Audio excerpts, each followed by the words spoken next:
1, 2, ready, go.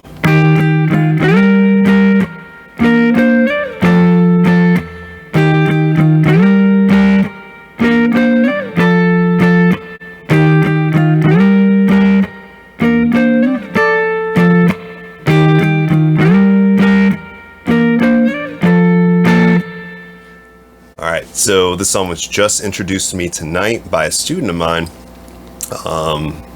Apparently the song came out back in July, maybe towards the end of July. It is called Mood by 24KGoldn. That's 24KGoldn. Look up the song. This is probably one of the coolest riffs I've heard in a long time. I totally thought it was a sample. It's not. It's an original guitar lick. And it's based around 4 chords. The chords are E flat, G minor, B flat, and F. Again, that's E flat, G minor, B flat, and F. Another way to play it. At the end of this video, I'll show you how to play it with a capo if you just want to play the chords. I'm also going to play kind of like a simplified harmony or a tighter harmony. But this is based mainly around playing intervals like tenths, ninths, and even octaves. And of course, there's a minor tenth in there as well too. Alright, so to play tenths, most of what we're playing here is going to be rooted on the A string or string number 5, and then the higher melody note is going to be on the B string or string number 2. And this is going to require blocking out the 2 strings in between. So you want to block out the D and the G string, or string 4 and string 3. Alright, so the first one I'm going to be on the 6th fret of the A string, and the 6th fret of the A string and 10th fret of the B string, and block out the notes in between.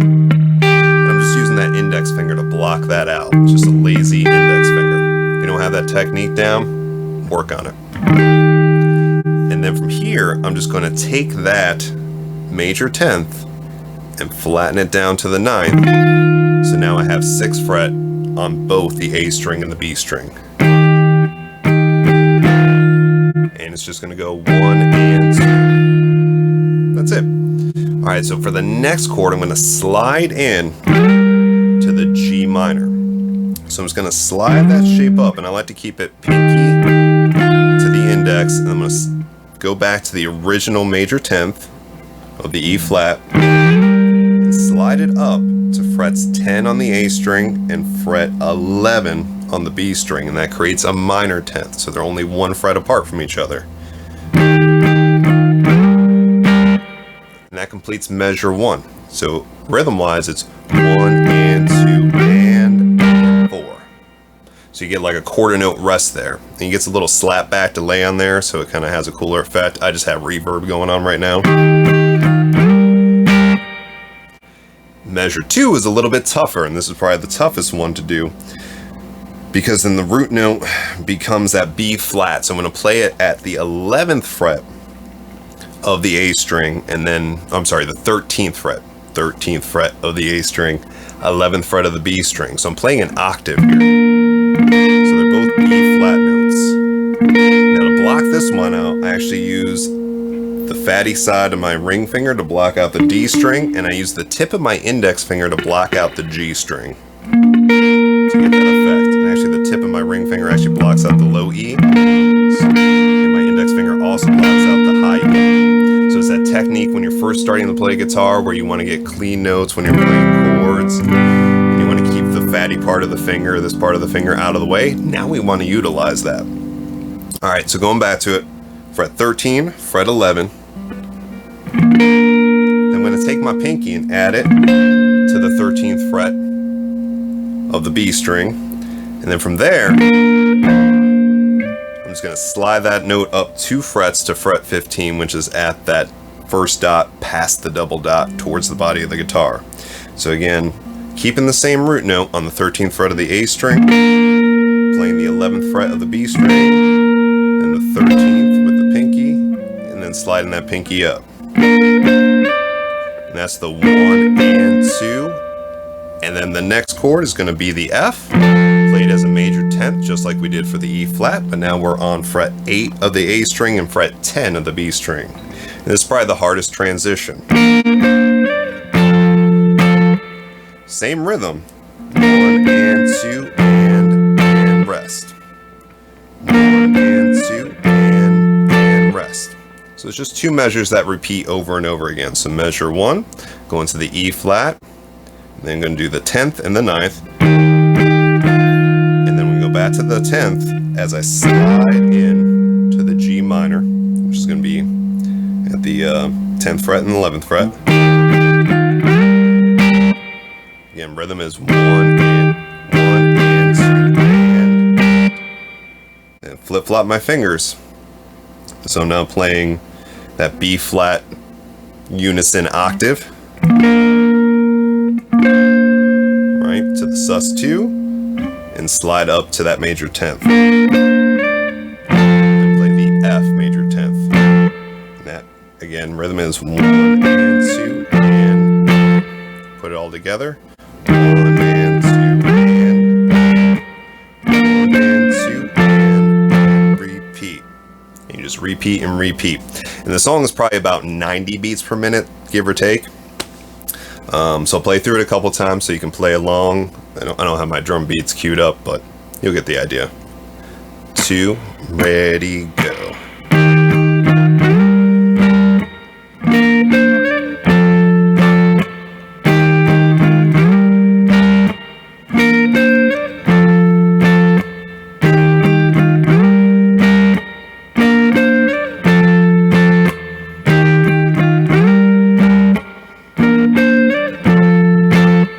It's all about that percussive attack that's in there too.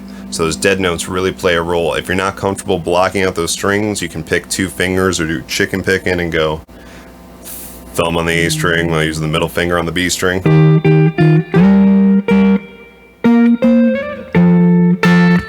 But it loses a little something there, but it's a way to play it.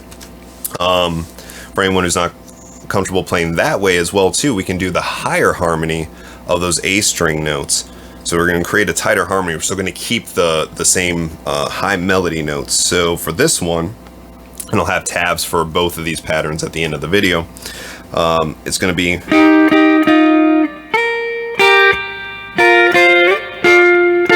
which sounds just cool on its own.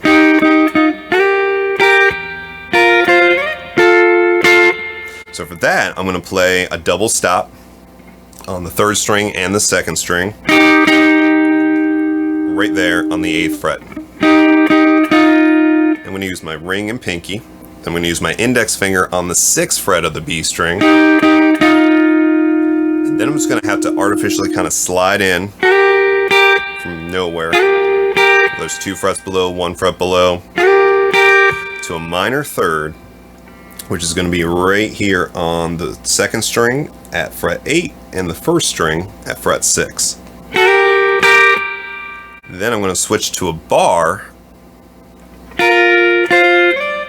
on the 6th fret of the 1st string and the 2nd string.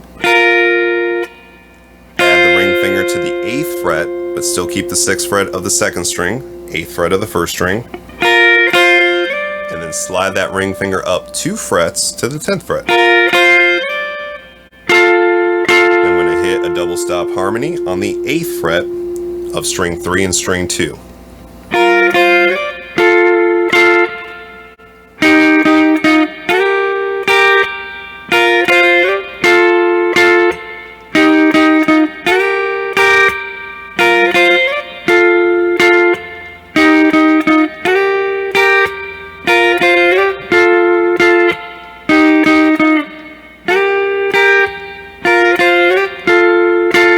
Like that. I didn't practice that one as much. Alright, now if you just want to play the chords with it, and you have a capo, I'm going to put the capo at fret 3. This is going to help us out tremendously, because then your chords would be in the shape of a C to an E minor, then a G to a D.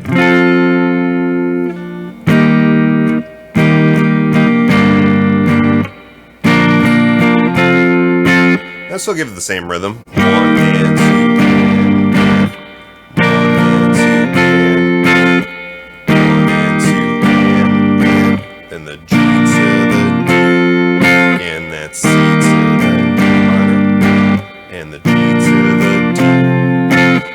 spice it up with the melody notes in there. Then you would just do kind of like an add 9 with the C chord, where I would just place the pinky at essentially fret 3 or 2 frets above this octave note. And then when I get to the E minor, I would accent this 3rd fret in relationship to the capo on the 1st string.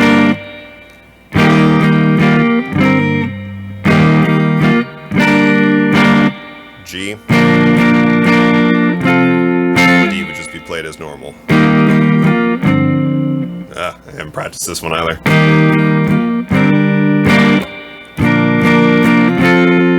Alright, so that should give you a rough idea. But again, the ultimate way is to play it with tenths, play the root notes on the A string, play the melody notes on the B string, and just go.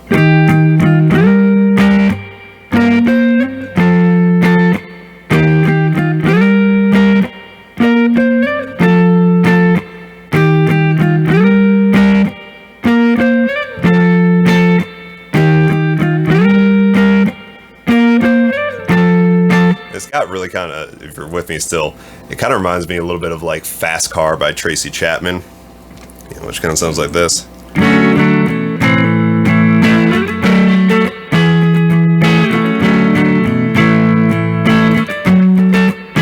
haven't heard that song before, you should totally check that one out too. But just those high melody notes with low bass notes and dead strings in there. It's just a cool trick, especially to create separation between melody and bass, and it's used a lot in R&B songs.